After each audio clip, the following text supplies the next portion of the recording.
The Galactic Council Hall buzzed with an uneasy tension. Delegates from dozens of interstellar civilizations filled the room, their forms as varied as the stars themselves. Some hovered in anti-gravity pods, their translucent, jellyfish-like bodies glowing faintly in the dim light. Others stood tall and imposing, clad in metallic exoskeletons that gleamed like polished steel. The air was thick with the hum of alien languages, a cacophony that only the Council's universal translators could parse. At the heart of the chamber, a massive holographic display projected the image of the galaxy, with glowing red marks spreading ominously from the Zarthak territories. The humans had arrived late. As the massive doors of the chamber slid open with a hiss, the representatives of Earth entered with measured steps. General Marcus Kane led the delegation, his uniform crisp and unadorned compared to the elaborate garments and symbols of rank worn by his alien counterparts. Beside him walked Dr. Elena Vasquez, Earth's chief strategist, her sharp eyes scanning the room. A murmur rippled through the chamber as the human delegation took their seats at a circular table near the center. Even after decades of Earth's entry into the interstellar community, humans were still regarded as the newcomers, often underestimated or overlooked in matters of galactic importance. High Chancellor Vorel, a towering figure from the planet Chiron, rose from his seat at the head of the table. His deep, resonant voice silenced the room. Representatives of the Galactic Alliance, we convene today to address a grave threat. The Zarthaks have expanded their reach at an alarming rate. Their conquests have decimated entire systems, their technology unmatched by any we have faced before. If we do not act as one, their tide of destruction will consume us all. The holographic map shifted, zooming in on a cluster of systems near the outer rim. Our intelligence suggests that their next target lies here, within striking distance of the Andrian Nebula. The combined fleets of the Alliance must intercept them and secure the sector. To achieve this, we will employ the latest advancements in shielding technology, a marvel of joint development by our finest engineers. With a wave of his hand, Vorel summoned a new hologram, a shimmering, translucent barrier that surrounded a humanoid figure. This energy shield is impenetrable to conventional weapons and adaptable to a variety of threats. It will be deployed across all Alliance forces, ensuring maximum protection in the field. The announcement was met with nods of approval and murmurs of agreement. The shield technology was indeed impressive, a testament to the ingenuity of the galaxy's brightest minds. But General Kane's expression remained impassive, his gaze fixed on the hologram. When the High Chancellor finished his presentation, he turned to the human delegation. General Kane, your forces have been assigned to the 3rd Battle Group. We expect your soldiers to integrate seamlessly with our technology. Training modules will be provided immediately. Kane leaned forward, his voice calm but firm. With all due respect, Chancellor, Earth's forces will not be using the shielding technology. The room fell silent. It was as if the very air had been sucked out of the chamber. Delegates exchanged bewildered glances, their translator devices working overtime to decipher the meaning behind Kane's words. Finally, a delegate from the planet Avarice, a serpentine being with emerald scales and a voice like a hiss of steam, spoke. You refuse the shields? Have your people not studied their capabilities? Do you understand the danger we face? Dr. Vasquez interjected, her tone measured. We've studied the shields extensively. Their design is undoubtedly impressive, but they're also power-intensive and susceptible to certain types of electromagnetic interference. Our forces rely on mobility and adaptability. The shields, while advanced, could hinder our effectiveness. The Chironian Chancellor's eyes narrowed. This is no time for primitive stubbornness. The Zarthaks are not an enemy to underestimate. Their weapons will tear through your primitive armor like paper. Kane met the Chancellor's gaze without flinching. Earth has faced overwhelming odds before. Our approach may differ, but our commitment to this alliance and its success is unwavering. We will stand alongside our allies, but we will do so in a way that aligns with our strengths. The murmur of discontent grew louder. Delegates whispered among themselves, some questioning the humans' judgment, others outright mocking their apparent naivety. The Avarian delegate leaned toward a neighboring representative and whispered, typical Earth arrogance. They think their backwater methods will prevail in a galactic war. Despite the murmurs, Kane and Vasquez remained resolute. They had anticipated this reaction. On the journey to the council, they had debated endlessly about how their decision would be received. Vasquez had argued for a more conciliatory approach, but Kane had insisted that honesty and transparency were paramount. Earth's military had always operated under unique constraints, often finding strength in simplicity and ingenuity. Kane believed that these qualities were not weaknesses but advantages that could turn the tide of battle. The discussion continued for hours. Proponents of the shield technology argued passionately, presenting data and simulations that showcased its effectiveness. Critics of the humans grew bolder, their skepticism veering into outright derision. Yet Kane and Vasquez held their ground, reiterating their stance with calm conviction. Finally, Chancellor Vorel raised a hand, silencing the room. His expression was unreadable, his deep-set eyes scanning the human delegation as if trying to decipher their intentions. "Very well," he said slowly. "Earth's forces will operate as they see fit. But know this, if your decision jeopardizes the mission, the responsibility will rest solely on your shoulders." Kane inclined his head, his expression unchanged. "Understood, Chancellor." As the meeting adjourned, the human delegation left the chamber amidst a sea of skeptical glances and whispered doubts. But Kane's mind was already elsewhere, focused on the challenges ahead. He knew that Earth's choice would be scrutinized, its outcome debated for years to come. But he also knew that sometimes, the simplest solutions held the greatest power. In the quiet corridors of the council building, Vasquez finally broke the silence. "Do you think they'll ever understand?" Kane's lips curved into a faint smile. "They don't have to understand. They just have to see the results." With that, the two continued their journey down the corridor, their footsteps echoing softly against the polished floor. Outside, the galaxy teetered on the brink of war, and the humans were ready to prove their worth in the crucible of battle. The blackness of space stretched endlessly, interrupted only by the distant twinkle of stars and the occasional burst of light from distant battles already underway. The Allied fleet hung in formation near the Andrea Nebula, a massive collection of ships from dozens of galactic civilizations. Each vessel carried its unique design and technological sophistication, a testament to the diversity of the Galactic Alliance. Amidst the sleek, glowing ships of alien origin, Earth's fleet stood out starkly. Their ships were functional, robust, and distinctly utilitarian, practical designs forged through necessity rather than luxury. Aboard the S Resolute, General Kane stood in the war room, a circular space dominated by a central holographic table that projected the battlefield in real time. Around him, human officers worked in quiet concentration, their uniforms crisp, their movements efficient. The contrast between the Resolute's utilitarian interior and the ornate, luminous designs of the alien ships mirrored the philosophical divide that had played out in the Galactic Council chamber just days before. The briefing room was filled with tension as officers studied the latest intelligence reports on the Zarthax fleet. The Zarthax, a race of biomechanical hybrids, had long been feared for their relentless efficiency in war. Their ships were not only heavily armed but also semi-sentient, capable of adapting to enemy strategies in real time. The intelligence reports painted a grim picture. The Zarthax had already conquered 3 systems in the past month, their forces growing stronger with each victory. Kane's gaze was steady as he addressed his officers. "We've been assigned to the 3rd battle group, alongside the Chironians and the Avarians. Our role is to spearhead the assault on the Zarthak forward base in the nebula's outskirts.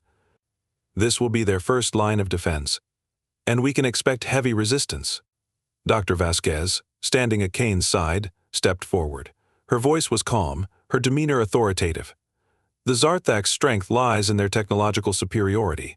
Their EMP weapons are designed to disable shields and electronic systems, effectively neutralizing most Allied forces. However, our technology relies on simpler, hardwired systems. This makes us less vulnerable to EMP attacks, and we must use that to our advantage." A junior officer raised a hand. "Ma'am, if their weapons can disable shields, won't that put the rest of the Allied fleet at risk?" Vasquez nodded. "It will. That's why we've coordinated with the other battle groups to focus on drawing fire away from their ships. Our fleet's resilience and adaptability will be critical in buying time for the rest of the Alliance to regroup and strike strategically." Kane interjected, his tone firm. "This is not going to be an easy battle. The Zarthaks have underestimated humans before. They see us as primitives, reliant on outdated methods. That's our greatest advantage. They'll expect us to fight like the rest of the Alliance, heavily reliant on shields and advanced tech. Instead, we'll fight on our terms." The officers exchanged determined glances. Earth's forces had always been outliers in the Galactic Alliance, often underestimated but never easily defeated. Kane's confidence, though understated, had a way of inspiring his team. They knew the stakes. This battle was about more than defeating the Zarthax, it was about proving humanity's worth in the eyes of the galaxy. As preparations continued, the fleet began its slow advance toward the nebula. The Zarthak forward base came into view, a sprawling complex of jagged, black structures surrounded by a swarm of their biomechanical ships. The base appeared almost organic, its surface pulsating faintly as if alive. The Zarthak ships moved in perfect synchronization, their formations shifting with eerie precision. The Allied fleet broke into its assigned battle groups, each moving to its designated position. The Chironian and Avarian ships activated their shields, their hulls glowing with an ethereal light as the energy barriers came online.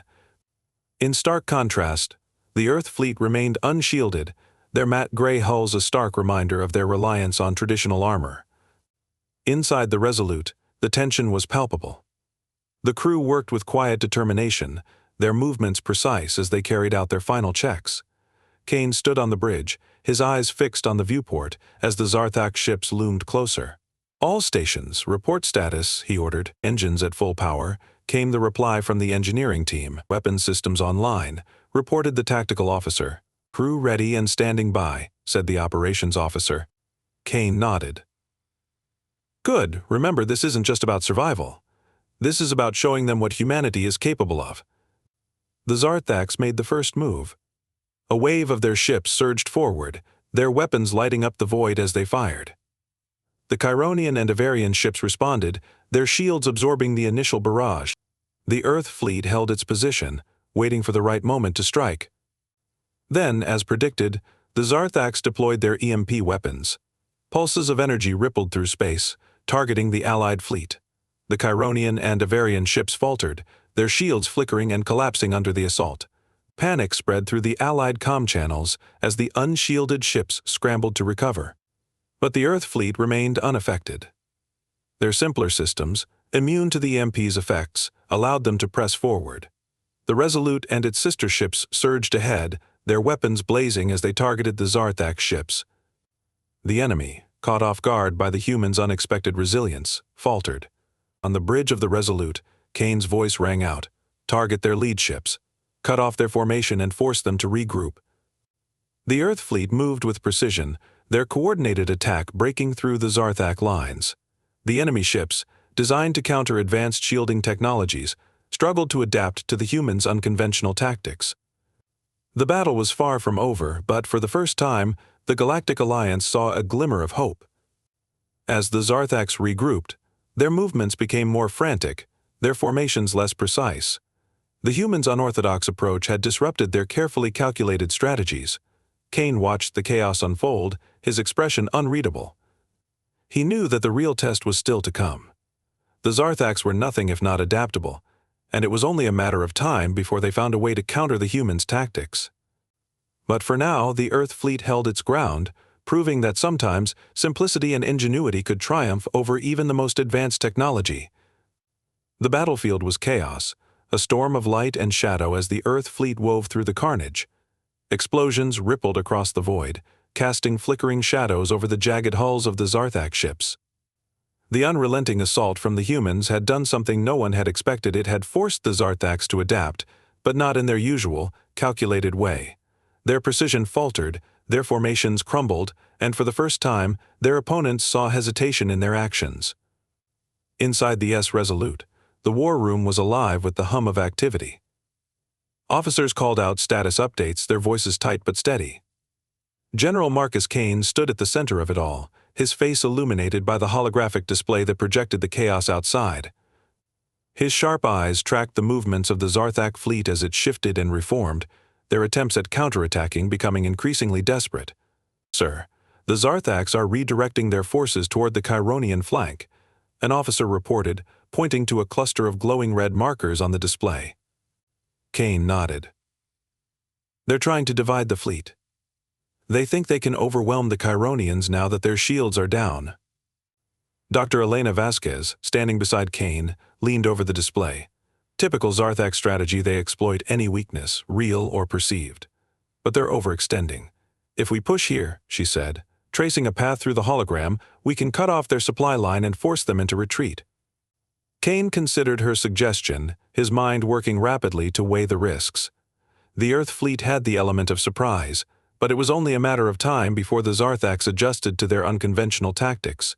If they waited too long, the opportunity would vanish. Do it, Kane ordered. Relay the coordinates to the fleet. We'll lead the charge. The Resolute surged forward, its engines burning bright against the dark backdrop of space. Behind it, the rest of the Earth fleet followed, their unshielded hulls gleaming like blades in the void. The Chironians and Avarians, seeing the humans move, rallied their forces and held their ground, buying precious time for Kane's plan to unfold. As the Earth fleet approached the Zarthak supply line, the scale of the enemy's operation became clear. Massive carriers loomed ahead, their biomechanical surfaces pulsating with an unnatural rhythm. These ships were the lifeblood of the Zarthak war machine, supplying ammunition, fuel, and reinforcements to the front lines. Destroying them would deal a critical blow to the enemy's ability to fight. Target their carriers, Kane ordered. Prioritize the largest ones. We need to cripple their logistics. The Earth ships opened fire, their weapons lighting up the void with a relentless barrage. The Zarthak carriers, unprepared for a direct assault, scrambled to defend themselves. Smaller escort ships darted forward, their sleek, organic forms bristling with weaponry. The humans met them head-on, their straightforward tactics proving devastatingly effective against the Zarthak's overly complex systems. Inside the Resolute, the tension was palpable. The crew worked with quiet efficiency, their focus unshaken despite the chaos outside. Kane watched the battle unfold on the main display, his expression calm but intense. Status report, he demanded. Primary target is sustaining heavy damage, the tactical officer reported. Enemy escorts are regrouping, but they're disorganized. Our forces are holding the line. Kane nodded. Good. Keep the pressure on. We can't afford to let them recover. As the battle raged, the Zarthaks made their move. A wave of reinforcements emerged from the shadows of the nebula, their ships larger and more heavily armed than anything the humans had faced so far. These were the Zarthaks' command ships, the backbone of their fleet. Their arrival sent a ripple of unease through the Allied forces. Sir, new contacts incoming, the sensor officer reported. They're targeting our flank. Kane's jaw tightened. The Zarthaks were trying to encircle them, to cut off their escape and crush them between two forces. It was a classic pincer maneuver, one that had devastated countless fleets in the past. Order the fleet to Titan formation, Kane said. We'll hold the line here. Vasquez, suggestions? Dr. Vasquez studied the holographic display, her mind racing. The Zarthaks were predictable in their tactics, but their overwhelming firepower made them a formidable opponent. She needed to find a way to exploit their weaknesses without overextending their own forces. They're committing everything to this pincer move, she said. If we can break through one side of the formation, we can escape the trap and force them to overcommit. But it's going to be risky. Kane nodded. Risk is part of the job. Relay the plan to the fleet. We'll take the lead. The Earth fleet shifted its formation, focusing its firepower on the left flank of the Zarthak forces. The battle intensified, the void filled with the deafening roar of explosions and the flash of energy weapons. The Resolute led the charge, its weapons tearing through the Zarthak ships with ruthless efficiency. The Zarthaks, caught off guard by the humans' audacity, faltered. Their formation began to crumble, their carefully coordinated attack unraveling under the relentless assault. Kane seized the opportunity, ordering his forces to press the advantage. Push through, he commanded. We've got them on the ropes. The Earth fleet surged forward, their determination unshaken despite the overwhelming odds. The Zarthaks, unable to adapt quickly enough, found themselves outmaneuvered. One by one, their ships fell, their biomechanical hulls disintegrating under the humans' relentless fire.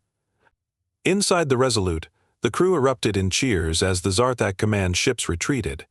The humans had done the impossible. They had broken the Zarthak's formation and forced them into retreat. Kane allowed himself a rare smile, his gaze fixed on the battlefield. "Good work, everyone," he said. "But this isn't over. We've won the battle, but the war is far from decided." Dr. Vasquez nodded, her expression thoughtful. "They'll adapt. They always do. But at least now they know we're not as primitive as they thought." Kane's smile faded. "They'll come back stronger. We need to be ready." As the Allied forces regrouped, the humans' victory sent shockwaves through the Galactic Alliance. For the first time, the Zarthax had been defeated in open combat, and it was the Earth fleet that had made it possible. The humans, once dismissed as primitive and insignificant, had proven their worth on the battlefield. But Kane knew that this was only the beginning. The Zarthax would return, and the humans would need to find new ways to outsmart them. The future was uncertain, but one thing was clear: Earth had earned its place in the galaxy, and it would fight to keep it. The battle was over, but the silence that followed was unnerving.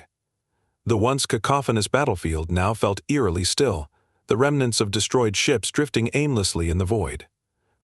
The Zarthax had retreated, leaving behind a scene of devastation that bore testament to the ferocity of the fight. Yet, aboard the S Resolute, the tension had not lifted. The humans knew better than to let their guard down. General Marcus Kane stood on the bridge, his hands clasped behind his back as he stared out at the debris field through the viewport. The tactical display showed the positions of the remaining Allied ships, a patchwork of battered but operational vessels from Earth, Chironia, Avaris, and other galactic allies. Messages of gratitude and cautious congratulations trickled in over the comm channels, but Kane remained focused on the task at hand. "Status report," Kane said, his voice steady but sharp. "Primary systems are intact," said the operations officer. "Minor hull damage, but nothing critical. We've expended approximately 60% of our ammunition stores." "And the rest of the fleet?" Kane asked. The officer hesitated. "The Chironians have lost nearly half their ships. The Avarians aren't much better off. They're requesting permission to retreat for repairs." Kane frowned. The Zarthax retreat had been unexpected, and while it gave the Allies a moment to breathe, it also left a gnawing uncertainty. Why had the Zarthax withdrawn when they still held numerical superiority? It was unlike them to abandon a battle without a decisive reason. Dr. Elena Vasquez entered the bridge, a data tablet in her hand and a look of concern on her face. "General, we've intercepted some of the Zarthax communications. It's fragmented, but there's something strange about their retreat." "Strange how?" Kane asked, turning to her. "They weren't retreating because we outmaneuvered them," Vasquez said. "They were pulling back to regroup around the Andrian Nebula. It's not just a tactical retreat, it's a consolidation of their forces. They're preparing for something bigger." Kane's expression darkened.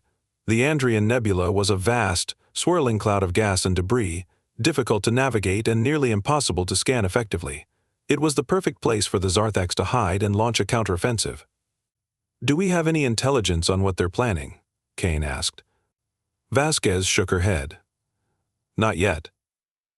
But there's one more thing: we've detected unusual energy readings from within the nebula. It's consistent with Zarthax technology, but on a much larger scale than anything we've seen before. Whatever they're building in there, it's not good." Kane nodded, his mind already racing through potential scenarios. The Zarthax were known for their adaptability and relentless innovation. If they were consolidating their forces and deploying new technology, it meant they were preparing for an all-out assault. "Send this intel to the rest of the fleet," Kane said, "and notify the Galactic Council. We need reinforcements and a plan to take the fight to the Zarthax before they finish whatever they're building." Vasquez hesitated.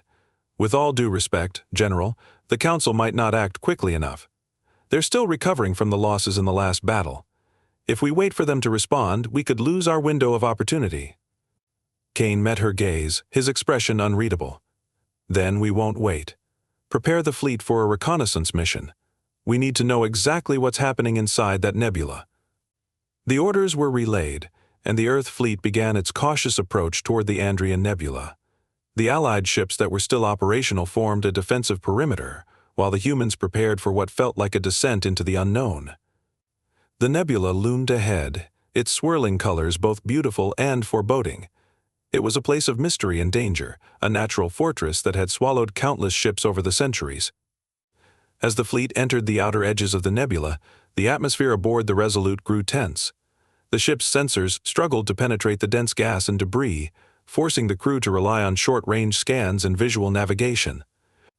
The flickering lights of distant stars disappeared, replaced by an eerie, shifting glow that seemed to envelop the ship. "Keep your eyes sharp," Kane said, his voice cutting through the quiet tension on the bridge. "The Zarthaks know this terrain better than we do. If they're waiting for us, we'll need to react fast." Minutes turned into hours as the fleet pushed deeper into the nebula. The sensor readings grew stranger with every passing moment, spikes of energy and distortions that defied explanation. Vasquez worked tirelessly at her station, analyzing the data and coordinating with the other ships. "General," she said, breaking the silence, "we're picking up a massive energy signature directly ahead. It's consistent with the readings we intercepted earlier. Whatever it is, it's big." "Can we get a visual?" Kane asked. The main display flickered to life, showing a grainy, distorted image of what lay ahead. At first, it was difficult to make out just a dark silhouette against the swirling colors of the nebula. But as the fleet drew closer, the scale of the structure became clear. It was a Zarthak station, massive and alien in design, its surface bristling with weapons and pulsating with an unnatural light. Surrounding it were dozens, if not hundreds, of Zarthak ships, their movements precise and coordinated. The sight was both awe-inspiring and terrifying. The station was unlike anything the humans had encountered before, a testament to the Zarthak's relentless innovation. It was clear that this was more than just a base, it was a weapon, a doomsday device that could tip the balance of the war. Kane's jaw tightened as he took in the scene. "Relay this to the fleet. We found their stronghold. Now we just need a way to take it down." Vasquez nodded, her fingers flying over her console as she began compiling the data. "General, if we can get close enough, we might be able to disable their main reactor. But it's heavily defended. We'd need a diversion to draw their ships away from the station." Kane's mind worked quickly. The fleet was outnumbered and outgunned, but they had one advantage: the Zarthaks still underestimated them. Their unconventional tactics had worked before, and they would have to work again. "Prepare a strike team," Kane said. "We'll hit them hard and fast, then pull back before they can regroup. This is going to be a hit-and-run operation. No heroics, no unnecessary risks. Understood?" The crew nodded, their expressions grim but determined. They knew the odds were against them, but they also knew what was at stake. If the Zarthaks completed their weapon, the galaxy would be at their mercy. As the fleet prepared for the assault, Kane allowed himself a moment of reflection. The battle ahead would be one of the most dangerous he had ever faced, but he was determined to see it through. The Zarthaks thought they could outmatch humanity with their technology and numbers, but Kane knew that the strength of his people lay in their resilience and ingenuity. They would fight, not just for Earth, but for the galaxy itself. The order was given, and the fleet surged forward, plunging into the heart of the nebula. The final confrontation with the Zarthaks had begun. The Resolute trembled as it surged deeper into the Andrian Nebula. The ship's engines strained against the dense gravitational anomalies, and the eerie glow of the nebula cast long, shifting shadows across the bridge. General Marcus Kane stood resolutely at the command console, his gaze fixed on the tactical display. The Zarthak stronghold loomed ahead, a massive, pulsating station surrounded by an armada of biomechanical warships. "Approaching strike position," reported the navigation officer. "We're within firing range in 2 minutes. Status of the fleet?" Kane asked. "Diversion teams are engaging the Zarthak outer defenses," the tactical officer replied. "The Chironians and Avarians are holding their positions, but their losses are mounting." Kane's jaw tightened. The Allied fleet was doing its part, drawing the Zarthaks away from the station, but the cost was high. Every second counted. The human strike team had one chance to disable the station's main reactor and turn the tide of the war. Dr. Elena Vasquez, hunched over her console, broke the tense silence. "General, I've completed my analysis of the station's structure.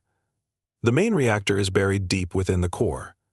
We'll need to breach their outer defenses and deliver a targeted payload to destabilize the energy core." Kane nodded. "And the window for detonation? Less than 30 seconds after impact," Vasquez said. "Once the reactor destabilizes, the entire station will implode. We need to be at least 5 kilometers clear to avoid the shockwave." Kane turned to his crew, his voice calm but firm. "You heard the doctor. This is a precision operation. Stay focused, and we'll get out of this alive." The tension on the bridge was palpable as the Resolute closed in on the station. The human ships in the strike team fanned out, their sleek, unshielded hulls gleaming against the swirling colors of the nebula. The Zarthax, realizing the humans' intent, began to redirect their forces. Enemy ships are repositioning to intercept, the tactical officer reported. We've got heavy resistance incoming. Kane's expression hardened. Bring us in closer. Prioritize the station. Let the fleet handle the escorts. The Resolute charged forward, its weapons blazing. Missiles streaked through the void, finding their marks against the Zarthax ships. Explosions lit up the battlefield, and the humans pressed their advantage, weaving through the enemy lines with unrelenting determination. Inside the station, the Zarthax scrambled to respond. Their command systems, designed for perfect efficiency, faltered under the unexpected ferocity of the human assault. The station's automated defenses activated, spewing waves of plasma fire and energy bursts at the approaching ships. "We've got point defenses locking on," shouted the operations officer. "Evasive maneuvers." Kane barked. "Keep us steady. We're almost there." The Resolute shuddered as enemy fire grazed its hull, but the ship pressed on. Through the viewport, the reactor core became visible, a massive, glowing sphere surrounded by intricate, pulsating conduits. The Zarthax technology was alive in a way that defied explanation, its surface rippling like liquid metal. "Target acquired," Vasquez said. Firing sequence initiated. The strike team's lead ship launched a specialized payload, a high-yield explosive designed to penetrate the reactor's protective casing. The missile streaked toward the core, its trajectory precise. The crew held their breath as the projectile disappeared into the heart of the station. "Impact in 10 seconds, Vasquez announced. "Brace for detonation." The seconds stretched into eternity. The tactical display showed the reactor's energy reading spiking as the explosive reached its mark. Then, a blinding flash erupted from the station, followed by a shockwave that tore through the surrounding ships. The Resolute shook violently, alarms blaring as the crew struggled to maintain control. "Reactor destabilized," Vasquez said, her voice steady despite the chaos. "The station is collapsing. Full retreat." Kane ordered. "Get us out of here now." The Resolute and the remaining ships of the strike team veered away from the station, engines pushed to their limits. Behind them, the Zarthax stronghold disintegrated in a cascade of fiery explosions. The implosion sent waves of energy rippling through the nebula, consuming everything in its path. The bridge was silent as the humans watched the station collapse, their victory dawning on them. The Zarthax armada, deprived of its command center, faltered and began to retreat. The once coordinated enemy fleet splintered into chaos, their ships scattering into the depths of the nebula. "We did it," Vasquez said quietly, her voice tinged with both relief and exhaustion. Kane allowed himself a rare smile. "We did. But it's not over yet."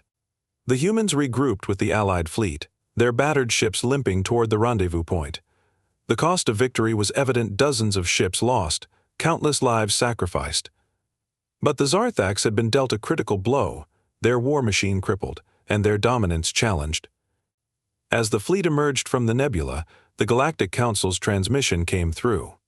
High Chancellor Voral's voice filled the bridge, his tone a mixture of awe and gratitude. "To the humans of Earth, you have accomplished what many thought impossible. Your courage and ingenuity have turned the tide of this war. The galaxy owes you a debt that cannot be repaid." Kane responded, his voice steady. "The victory belongs to all of us. But this war isn't over. The Zarthax will regroup, and we need to be ready." The Chancellor nodded solemnly. "Indeed. But today we celebrate. You have proven that even the most underestimated among us can achieve greatness." As the transmission ended, the crew of the Resolute allowed themselves a moment of quiet reflection. The battle had been won, but the scars it left behind would linger. Kane stood at the viewport, watching as the fleet drifted toward safety. "Do you think they'll ever see us as equals?" Vasquez asked, joining him. Kane's gaze remained fixed on the stars. "Maybe not. But that doesn't matter. What matters is that we see ourselves as equals. And today we proved we belong." The nebula faded into the distance, its vibrant colors giving way to the familiar blackness of space. The humans had survived the impossible, and in doing so, they had earned their place among the stars. The war was far from over, But Earth had shown the galaxy that resilience and ingenuity could rival even the most advanced technologies. As the Resolute set course for home, Kane allowed himself a moment of quiet pride. Humanity had faced the darkness and emerged stronger, and for the first time, the galaxy knew what Earth was truly capable of.